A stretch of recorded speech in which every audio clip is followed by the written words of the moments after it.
What songs came from that kind of guys' house sessions? Any specific songs off the album? I think some of the songs we were working on in there have made it.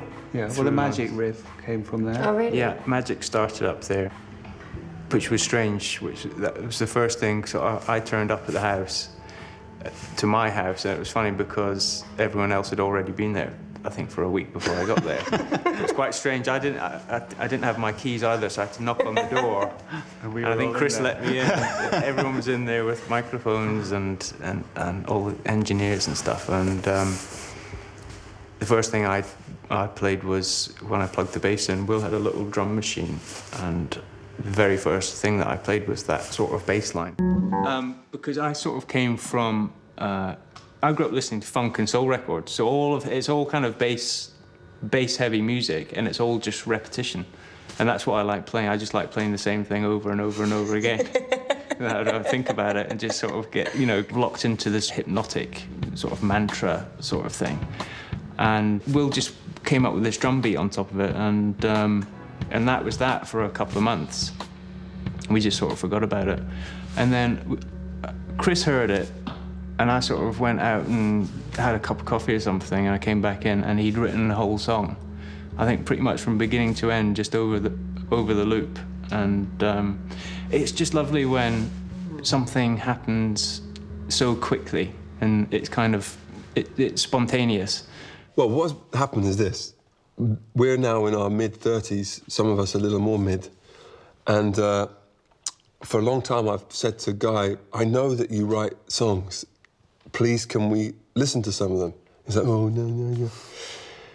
And, or write music. I said, I know that you start music, And for 14 years or whatever, he's never said anything.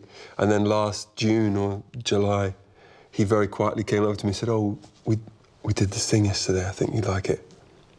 And that was the bass and drums for Magic. And then this song just flowed. All of the songs on the album come in about, they came out very naturally. And something like Magic, I was so inspired by, A, the actual music, and B, the monumental change in his approach. That he came and said, here you go. Yeah. It was wonderful. That must be one of the best bits about being in a band that really works. That synergy, and that that if you take this wonderful bit of music your band created, you can completely write a song for that, or vice versa if it comes the other way around. That must just be a spectacular feeling. It is amazing, and even from the very first day that we all met, they were always trying to impress each other, and there's no one I want to get approval from more than my bandmates. And I think we're all playing for each other, and there's just a feeling of I really want to do that song justice. I don't want to ruin it by putting something that's not quite good enough. I think we have we rely on each other massively, but also we really want to impress each other all the time and make the best possible thing we can. There are definitely tricks and tips things that we've always done on our records, which every time we say we're not going to do on the next one. We do.